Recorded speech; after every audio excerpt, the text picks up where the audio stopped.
이맘때쯤이면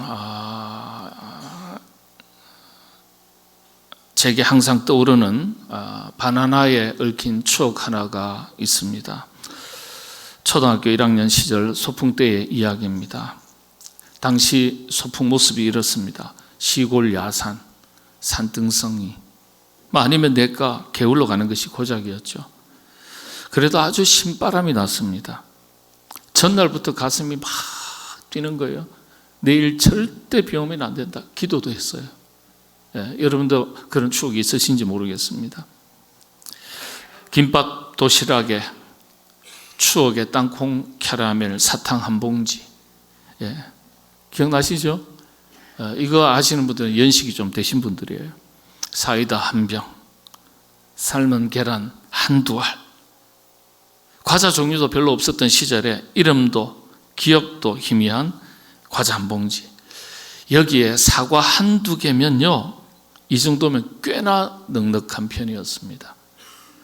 가서 놀이라고 해봐야 보물찾기 게임의 장기자랑이 고작이에요. 그래도 그 소풍이요, 그렇게 기다려지고 그렇게 신바람 나는 것이었습니다. 그런데 그날따라 저와 제일 친한 친구 하나가 바나나를 한 개 가져왔어요. 다른 친구들이 막 우르르 몰려왔습니다. 구경거리가 생긴 거거든요. 신기하잖아요. 그림책에서나 보던 거거든요. 당연하죠. 당시만 해도 나라가 가난하고 참 어려운 시절이었습니다. 해서 바나나는 책에서나 보던 보기 드문 과일이었습니다. 지금은 죄송합니다, 이런 표현 써서 흔해 빠진 게 바나나고 제일 싼 과일이 바나나예요. 자, 그런데 상상 속의 바나나인데요, 그 친구가 껍질을 하나둘씩 까더니요, 제 입에다 탁 물려주는 거예요. 먹으라는 거예요. 한 입 크게 베어 먹으라고 제 입에 내밀었습니다. 자기가 먹기 전에 고맙기도 하고요, 자기가 먹기 전인데도 미안하기도 한 마음에 한 입 탁 베어 먹을 때 어떻게 해요? 확 베어 먹을 텐데 처음 보는 거니까 미안하니까 그냥 적당하게 한 입 베어 먹었습니다.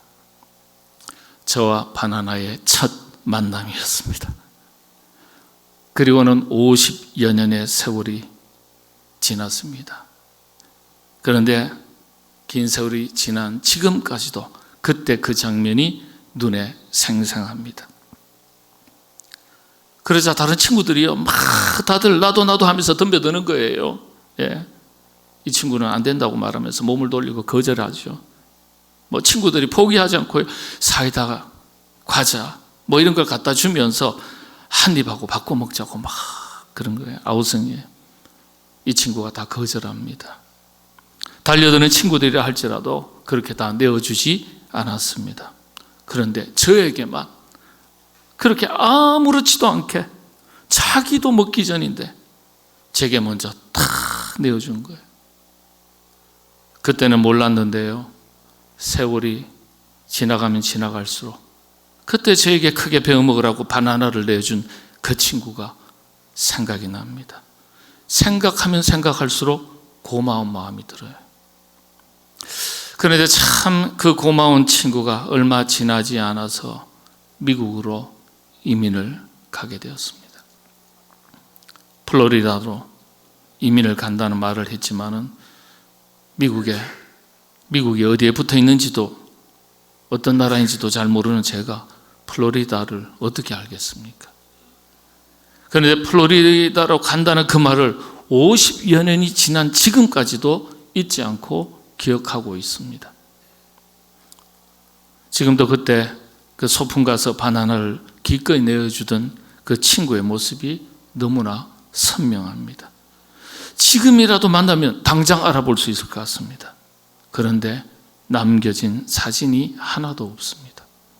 졸업 앨범에도 없습니다. 이름도 모르겠습니다. 연락처도 없습니다. 오직 그때 미국 플로리다로 이민 간다는 말만 제 머릿속에 추억과 함께 남아 있습니다. 이 친구를 떠올리고 생각하면 생각할수록 고마운 마음이 듭니다.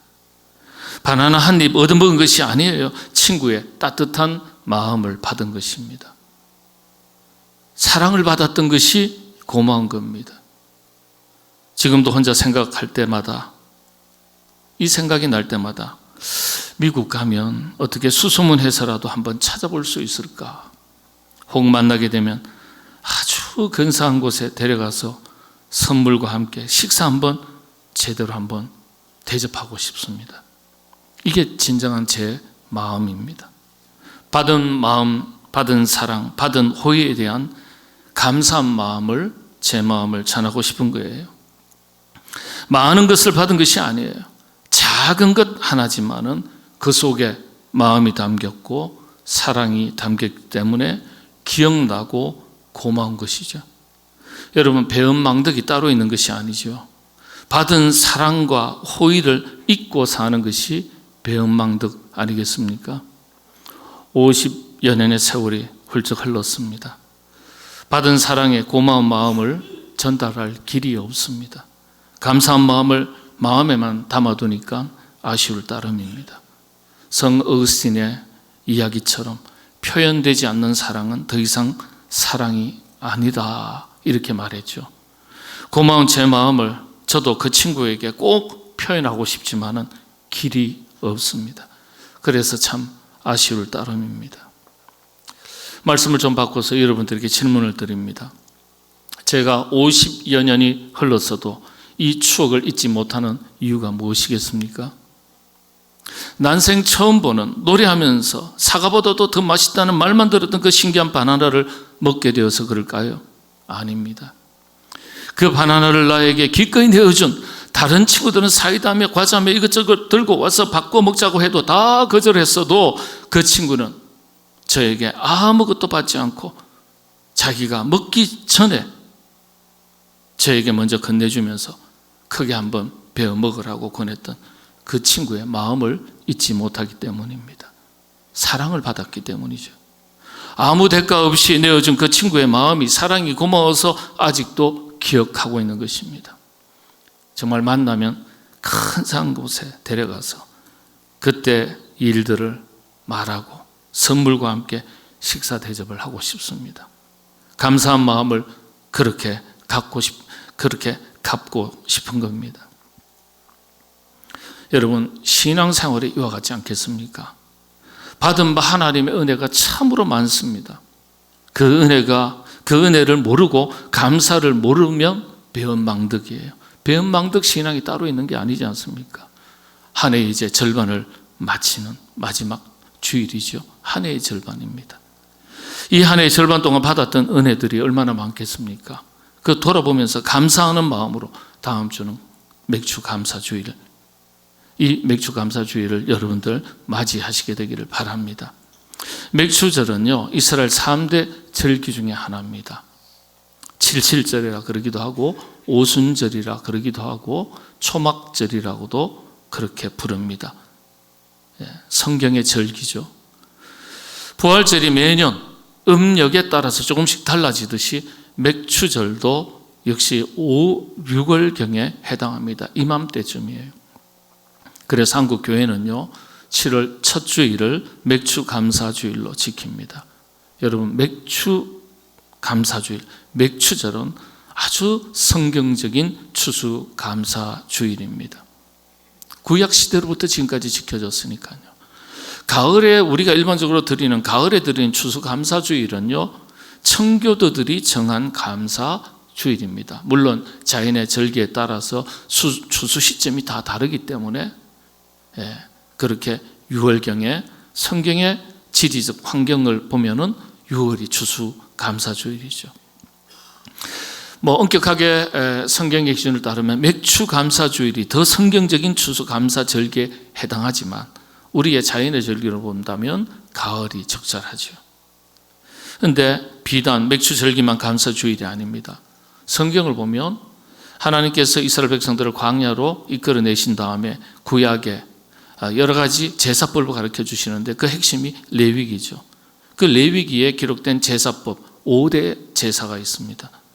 이 5가지 제사, 사실 알고 보면 모두가 감사의 제사입니다. 특별히 시편의 시인들의 고백을 보면요, 반복되는 용어가 있습니다. 감사하라, 감사하라, 감사하라. 찬양하라, 찬양하라, 찬양하라. 송축하라, 송축하라. 경배하라, 경배하라. 이 네 단어가 얼마나 많이 반복되는지 모릅니다. 모두가 감사의 고백입니다. 끊임없이 반복해서 그렇게 감사하라고 가르쳐주고 있는 성경이 시편입니다. 왜 이렇게 반복해서 말할까요? 감사를 모르고 감사를 하지 않기 때문입니다. 이스라엘 백성들이 알아서 잘하면 뭐하러 반복을 그렇게 하겠습니까? 이스라엘 백성들이 그렇게 수많은 하나님의 은혜 가운데 살아가면서도 감사를 잃어버리고 불평과 불만을 쏟아내면서 살았습니다. 그래서 끊임없이 감사를 떠올리고 고백하게 훈련시키는 것입니다. 어쩌면 우리의 자화상 아니겠습니까? 받은 은혜들이 너무나 많은데도 불구하고 우리는 이루지 못한 것, 얻지 못한 것 때문에, 뜻을 이루지 못한 것 때문에, 안 되는 것 때문에, 부족한 것 때문에 이미 하나님께로부터 받은 너무나 많은 감사의 제복은 다 쏟아버리고 적당하게 감사하고 적당하게 사는 것, 이것이 오늘 우리의 자화상 아니겠습니까? 그래서 하나님께서 제사법을 통해서 제사장들에게 명령으로 감사하는 법을 이렇게 명료하게 가르쳐 주셨습니다. 여러분, 감사라는 단어는 명사로 사용되지 않습니다. 성경에 기록된 감사는 명령어로만 사용됩니다. 이거 기억하시기 바랍니다. 명령어로만 사용됩니다. 의미가 있지 않겠습니까? 시편 50편 23절, 많은 구절이 있지만 대표적인 구절입니다. 감사로 제사를 드리는 자가 나를 영화롭게 하나니, 영화롭게 기쁘게 하나니 그의 행위를 옳게 하는 자에게 내가 하나님의 구원을 보이리라. 이 구절, 표준 세번역에서는 원문의 뜻을 더 정확하게 이렇게 번역을 했습니다. 제가 읽어드리겠습니다. 감사하는 마음을 제물로 바치는 사람이 나에게 영광을 돌리는 사람이니 올바른 길을 걷는 사람에게 내가 나의 구원을 보여주겠다. 한번 자막을 잘 보시죠. 감사하는 마음을 제물로 바치는 사람이 나에게 영광을 돌리는 사람이니 올바른 길을 걷는 사람. 올바른 길을 걷는 사람이 어떤 사람입니까? 이와 같이 감사하는 마음으로 하나님 앞에 우리에게 가장 소중한 것 중에 어떤 것 중에 하나님 제물을 하나님 앞에 감사함으로 드리는 그 행위, 그 제사를 드리는 사람을 보실 때 옳다고 말씀하시는 겁니다. 그에게 나의 구원을 보여주겠다, 은혜 주시겠다, 복 주시겠다는 약속입니다. 주님께서도 말씀하셨죠. 누가복음서 12장 34절에 너희 보물이 있는 곳에는 너희 마음도 있으리라, 이렇게 말씀하셨어요. 정확한 말씀이에요. 우리 마음 중심에 무엇이 자리 잡고 있는지 정확하게 들여다볼 수 있도록 주님께서 우리에게 말씀하신 겁니다. 그래서 오늘 우리 역시 오늘날 감사절기에 받은 바 은혜에 대한 감사한 마음을 가지고 물질로 표현하는 것입니다. 성경이 이 점을 분명하게 우리에게 이렇게 가르쳐주고 있습니다. 간단한 예 하나 들어보겠습니다. 예를 들어서 여러분 어린 자녀들에게 예의를 가르칠 때, 감사한 일이 있어서 감사한 그 마음을 표현할 때 부모님들이 어떻게 가르칩니까? 자녀들에게 두 손 모으고 공손히 인사하도록 시킵니다. 감사합니다, 고맙습니다, 사탕 하나 받더라도요. 억지로라도 그렇게 하도록 시킵니다. 질문을 드립니다. 이게 강요입니까? 교육입니까? 강요이면서 교육입니까? 교육이면서 강요입니까? 생각해 보시죠. 강요라고 말할 부모는 한 사람도 없습니다. 교육입니다. 그렇죠? 감사를 알고 감사를 하는 것이 사람의 마땅한 도리라고, 그렇게 도리를 아는 자녀로 자라기를 바라고, 그렇게 자라라는 것이 바른 것이라고 부모들이 생각해서 그렇게 가르칩니다.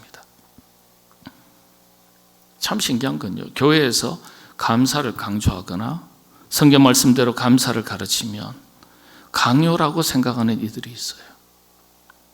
우리 교회는 없는 것 같아요. 한두 살 먹은 어린아이도 아닌데 다 알아서 할 텐데 구태여 그렇게까지 강조할 필요가 있겠습니까? 하는 생각을 하는 분들도 있을 수 있겠어요. 물론 이해가 갑니다. 그런데 정말 알아서 하나님의 은혜에 대해서 감사를 드리고 있을까요? 그렇지 않은 분들이 너무 많다는 거예요. 이게 우리의 자화상이고 신앙의 현주소일 수 있습니다. 이스라엘 백성들이 알아서 그렇게 감사할 줄 알았는데 그렇게 하지 않더라는 거예요. 그래서 성경은 끊임없이 감사를 반복해서 가르치는 것입니다. 내가 나의 구원을 보여주겠다 이렇게 하신 것처럼 우리에게 복이 되기 때문에 하나님께서 우리에게 그렇게 강조하시면서 말씀하신 것입니다. 성경에서 말하는 감사 어떤 감사입니까? 두 가지만 핵심적인 것을 말씀드리겠습니다. 시편 138편 1절인데요. 한번 같이 읽겠습니다. 내가 전심으로 주께 감사하며 신들 앞에서 주께 찬송하리이다. 전심으로. 이 전심이라는 단어, 히브리어에서는 콜레브라는 단어를 썼어요. 그런데 이 콜레브라는 히브리어의 원어의 뜻은 모든 것, 전체라는 의미입니다. 다시 말씀드리면 모든 것을 다 포함해야 한다는 뜻입니다. 마음만이 아니에요. 재물이 있는 곳에 너희 마음도 있다 하셨기 때문에 재물도 포함하는 겁니다. 감사하는 마음을 재물로 바치는 사람이 나에게 영광을 돌리는 것이니 올바른 길을 걷는 사람에게 내가 나의 구원을 보여주겠다. 시편 50편 23절 좀 전에 읽었던 말씀이죠. 마음을 드리기는 참 쉬운데 재물 드리기는 참 어려운 것 같습니다. 진짜 마음을 드리지는 못한 거죠. 주님께서 날카롭게 지적하신 거예요. 그래서 둘 다 드려야 되는 겁니다. 성경에서 말하는 감사 두 번째가요, 오늘 본문 말씀입니다. 신명기서 26장 10절 11절이죠. 특별히 11절의 말씀, 10절의 말씀. 여호와여, 이제 내가 주께서 내게 주신 토지 소산에 만물을 가져왔나이다 하고, 만물을 가져왔나이다 하고 그렇게 고백하라는 거예요. 그렇게 행하라는 거예요. 여러분, 여기에 만물이 어떤 뜻입니까? 자녀로 치면 마지를 말하는 거예요. 장남, 장녀를 말하는 거예요. 첫 열매를 가리키지만은 의미는 가장 소중한 것, 제1의 것을 말합니다. 자신에게 있는 가장 소중한 것을 드리는 것을 말합니다. 하나님께서 이스라엘 백성들이 가나안 땅에 들어가면 자리 잡고 농사지어서 토지 소산물을 얻게 되면 어떻게 감사해야 될지를 모세를 통해서 백성들에게 가르쳐 주신 내용이에요. 가장 귀한 것, 소중한 것, 첫 열매, 만물로 감사하라고 하신 거예요. 가장 소중한 것을 뒤로 하고 덜한 것을 가지고 오라고 하신 게 아니에요. 만물로 하라, 첫 열매로 하라, 제일 좋은 것을 하라, 제일 귀한 것으로 하라, 그런 뜻입니다. 여러분, 참 부담스러운 말씀 아닙니까? 부담 안 되세요? 부담된다 그러면 좀 믿음이 없어 보이는 것 같고, 부담 안 된다 그러면은 또 내 마음하고 다른 것 같기도 하고, 이 골치 아프죠. 부담이 왜 안 됩니까? 정직하게 말씀하면 그렇잖아요. 부담되잖아요. 제일 중요한 거, 제일 소중한 거, 제일 값진 거 내놓으라 그러면은 여러분 그렇지 않겠어요? 그런데 왜 그렇게 하셨을까요? 하나님을 인정하고 하나님의 말씀을 신뢰하는 법을 가르치시기 위해서 그렇게 하신 거예요. 그냥 하신 말씀이 아니에요. 신명기 26장 11절을 보면 복을 주시고 그 복으로 모든 식솔, 가솔들이 함께 즐거워하도록 하시기 위해서, 다시 말씀드리면 하나님께서 복을 더해 주시기 위해서 그렇게 하라고 하신 거예요. 그래서 감사가 중요한 것입니다. 감사를 하면 그 감사를 받으시고 구원, 곧 은혜를 더해 주시겠다고 약속하신 겁니다. 그래서 여러분, 신앙이라는 게 뭡니까? 말씀대로 믿고 말씀대로 실천하고 사는 것이 신앙의 기본 아니겠어요? 그런데 우리는 말씀대로 살지 않아요. 자기 기준대로 살아요. 자기의 생각과 판단대로 살아요. 그게 이스라엘 백성들이었습니다. 여러분은 어떻습니까? 우리는 어떻습니까? 감사는 각자 알아서 할 일이 아니라 가르쳐 지키게 해야 될 일입니다. 그게 왜 그렇죠? 우리에게 복이 되기 때문입니다. 하나님께서 그렇게 말씀하셨습니다. 이게 강요입니까? 교육입니까? 여러분, 사랑이 빠지면 무엇이든지 부담스럽고 강요처럼 들립니다. 여러분들의 감사는 어떻습니까? 여러분들의 감사의 기준은 어떤 것입니까? 한번 생각해 보십시오. 형식적이고 의례적인 것이 아니라 의식을 가지고 의지를 가지고 영적인 기준을 정해서 지키셔야 됩니다. 오늘날 우리 교회가 정한 감사의 재물의 기준은 이것입니다. 항상 그렇게 말하잖아요.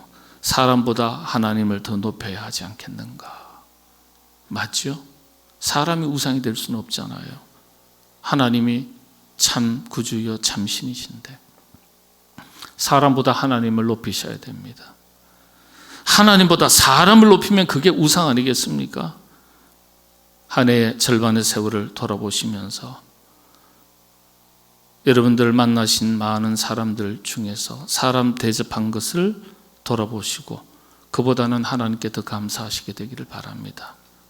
이게 우리가 맥주 감사주의를 맞이하면서 하나님 앞에 감사를 드릴 때 영적인 기준이 될 수 있기를 바랍니다. 상투적인 감사에 그치지 마시기 바랍니다. 세상도 공짜가 없습니다. 하나님도 공짜가 없습니다. 기억하십시오. 경연한 말씀 드리는 건 아니에요. 오늘 본문의 표현대로 가장 귀한 소중한 값진 만물의 감사가 같이 갈 때, 드려질 때 그 감사를 하나님께서 기쁘게 받으시고 기뻐하시고 또 우리에게 복이 되어 되돌아오는 감사가 되게 하시겠다 약속하신 겁니다. 저 여러분 우리 모두 그런 감사를 드리시게 되기를 바랍니다. 그래서 이 시대의 마지막 선지자라고 일컬음을 받는 에이든 윌슨 토저 목사님, 참 이분이 쓰신 책은 제가 몽땅 다 너무 좋아서 다 읽었습니다. 이분이 그런 말을 했습니다. 감사는 그 사람의 믿음의 깊이를 보여준다. 감사는 그 사람의 믿음의 깊이를 보여준다.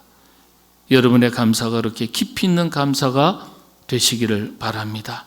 그리고 하나님께서 그 감사에 합당한 복을 풍성하게 부어주시기를 바랍니다. 기도하겠습니다. 하나님의 이 한 해의 절반의 세월을 주님께서 지켜주셨기에 여기까지 올 수 있었습니다. 하나님의 풍성한 은혜 앞에 감사를 드립니다. 입술의 고백이 삶으로 이어지게 하시고 우리의 마음이 우리가 가지고 있는 소중한 것을 포함하여 하나님 앞에 감사하는 저희 모두가 되게 하여 주옵소서. 감사는 또 다른 감사를 불러드린다는 서양 속담이 있는데 하나님, 우리는 여전히 살면서 감사하지 못하고 살 때가 너무나 많이 있습니다.